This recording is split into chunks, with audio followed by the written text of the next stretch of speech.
Hello everyone, আমার নাম হলো মিঠু। তো আমার মাথার উপর একজন নতুন মেহমান আসছে, সে হলো ময়না। আপনারা সবাই কেমন আছেন? দেখেন আমি খাচ্ছি। তো এই দেখেন মাম্মি ময়নাকে খাওয়াচ্ছে। তো ময়নার খাবারটি আমার একটু ভালো লাগে, মাম্মি একবার আমাকে দিয়েছিল, তাই জন্য আমার ভালো লাগছে। তো আমি একটু সামনে আসি খাওয়ার জন্য। তো মাম্মি আমাকে ইঞ্জেকশনটা দিয়ে ভয় দেখায়। অবশ্য ছোটবেলাও আমি এটা দিয়ে ময়নার মতন পানি খেয়েছিলাম, কিন্তু এখন ভয় পাই। মাম্মি আমাকে এটা দিয়ে অনেক ভয় দেখায়। আপনারা বলুন তো আমাকে কেন মাম্মি ভয় দেখায়?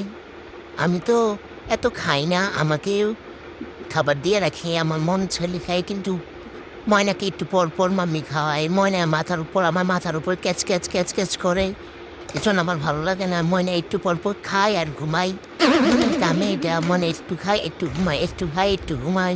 তো গাইস আপনারে বলুন মাম্মি আমাকে কেন এত ভয় দেখা? এ দেখেন আমার পাগলামি। তো এই দেখেন গাইস, বললাম না সে একটু ঘুমায় আবার উঠে যাবে। এখন এই দেখেন কে কে শুরু হয়েছে, ওনাকে খাবার দিতে হবে। এই আমি একটু পাগলামি করলাম, মাথা ঘুরাচ্ছি, মাম্মি আবার খাবার নিয়ে বসছে। এই আমাকে আবার ভয় দেখাচ্ছি মাম্মি। বলেন তো গাইস, আমার তো ভয় দেখিয়ে বলে এই যে এটা তোমার খাবার, তুমি এটা খাও। তুমি কেন ময়নার খাবার খেতে আসো?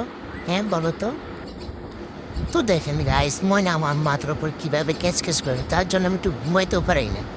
তো আজকের মতন এ পর্যন্ত, আল্লাহ হাফেজ, বাই বাই, সবাই ভালো থাকবেন।